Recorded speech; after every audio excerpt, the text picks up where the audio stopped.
Hello friends, आप सबों का ममता मिश्रा कुकिंग चैनल पे सुस्वागतम। बहुत सारा प्यार भरा वेलकम। आज की रेसिपी गुजरात की पारंपरिक बाजरा मेथी का सुपर टेस्टी, सुपर डिलीशियस और हेल्थ से भरपूर ढेबरा की है, जो बहुत कुछ महाराष्ट्रियन बाजरे की खाली पीठ जैसा होता है। और भी जगहों पे इसे अलग अलग नाम से बनाया जाता होगा। इसे स्टोर करके कई दिनों तक खाया जा सकता है। तो चलिए इस मजेदार रेसिपी को बनाना स्टार्ट करते हैं।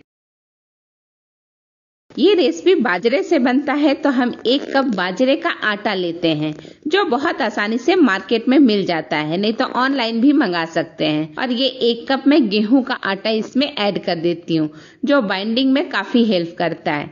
और अब मैं आधा चम्मच अजवाइन को हाथों में अच्छी तरह से क्रश करके तब इसमें डाल देती हूँ। अजवाइन का फ्लेवर इसमें बहुत अच्छा लगता है और ठंड है भी। अब साथ ही इसमें डाल देते हैं हींग। तो हींग मैं डाल रही हूँ 2 चुटकी बराबर, ये 1 चुटकी बराबर है।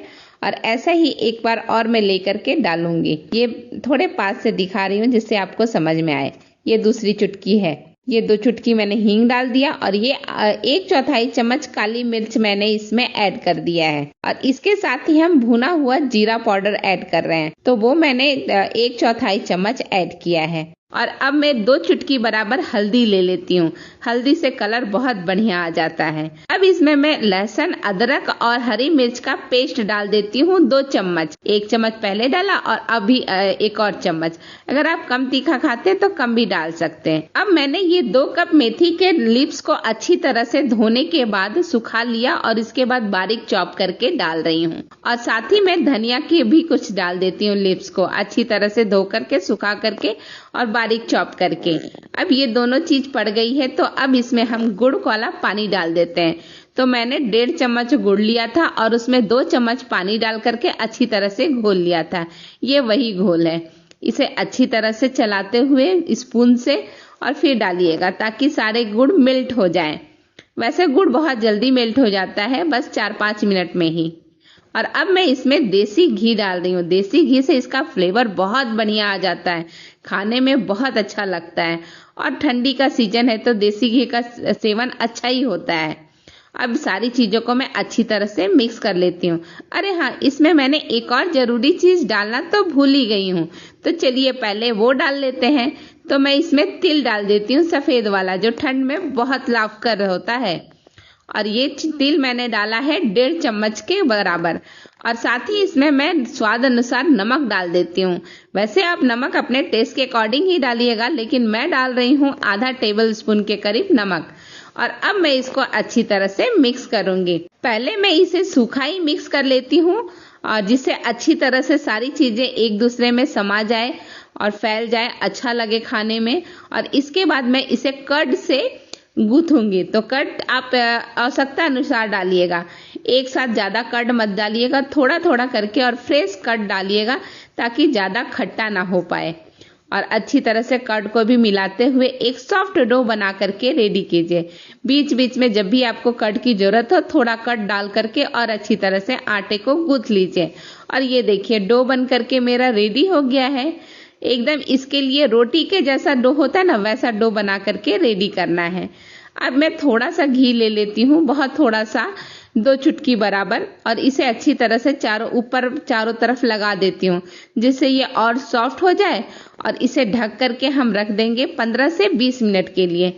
एक बार अच्छी तरह से घी लगा लीजिए, फिर इसे ढक करके 15 से 20 मिनट के लिए रख दीजिए, ताकि हमारा डो अच्छी तरह से सेट हो जाए। 15 से 20 मिनट हो गया है, तो एक बार चेक कर लेते हैं डो को। डो तो देख के लग रहा है बहुत ही परफेक्ट है। तो इसे नींबू से थोड़ा सा बड़ा लोई में डो में से कट कर लेती हूँ, और फिर इसे हाथों में इस तरह से गोल करते हुए एक पेड़ा बना लेती हूँ। ये देखिए थोड़ा सा बड़ा पेड़ा है, क्योंकि ये हमें नींबू के साइज से थोड़ा सा बड़ा चाहिए। और ये ऐसे बेलने में बहुत दिक्कत होगी, तो सूखा आटा गेहूं का आप ले लीजिए और उसमें अच्छी तरह से लपेट करके फिर बेलना शुरू कीजिए।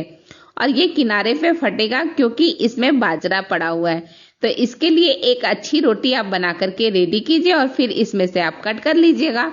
इस तरह से जो कटर होते हैं उससे आप कट कर सकते हैं। प्लेट होंगे आपके पास पैनी धार वाले, उससे कट कर सकते हैं। या गिलास हो बड़ी, तो उससे भी कट कर सकते हैं। तो इस तरह से मैं एक शेप कट कर लेती हूँ और बाकी का आटा निकाल देती हूँ।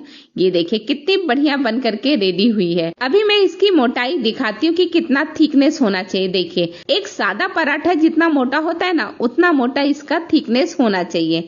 और देखिए बहुत बढ़िया एक बन करके रेडी हो गया है ढेबरा। अब इस ढेबरे को मैं थोड़ा सा आटा लगे हुए, सूखा आटा लगे हुए ट्रे में डाल देती हूँ। आप प्लेट में भी रख सकते हैं और इसी तरह से बाकी सारे ढेबरे को मैं बना करके रेडी करूंगी।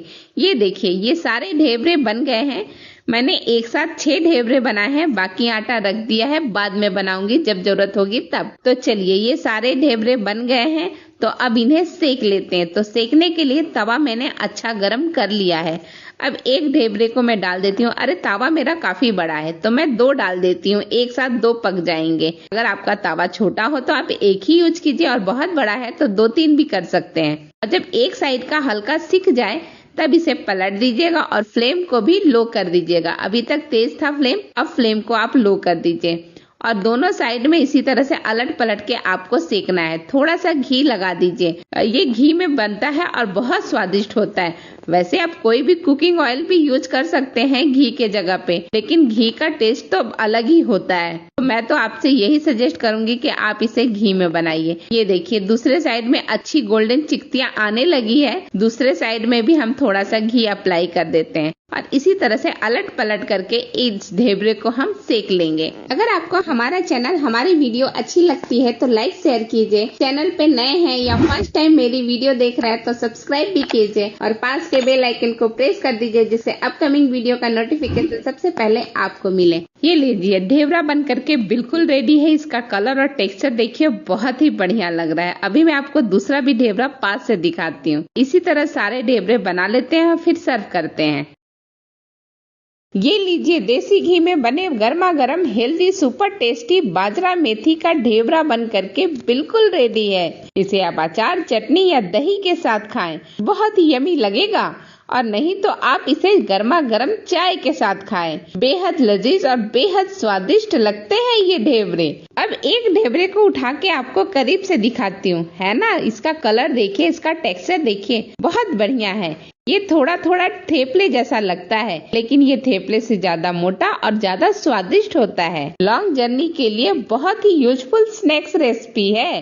फ्रेंड्स आप कमेंट्स बहुत कम करते हैं, तो अगर आपको आज की मेरी रेसिपी पसंद आती है तो प्लीज बहुत सारा कमेंट्स कीजिए। इससे वीडियो बनाने का मनोबल भी मेरा बढ़ा रहता है। इसी के साथ ये वीडियो मैं यहीं समाप्त करती हूँ। फिर मिलती हूँ आपसे एक नई वीडियो, एक नई रेसिपी के साथ। तब तक के लिए बहुत बहुत धन्यवाद। Thank you.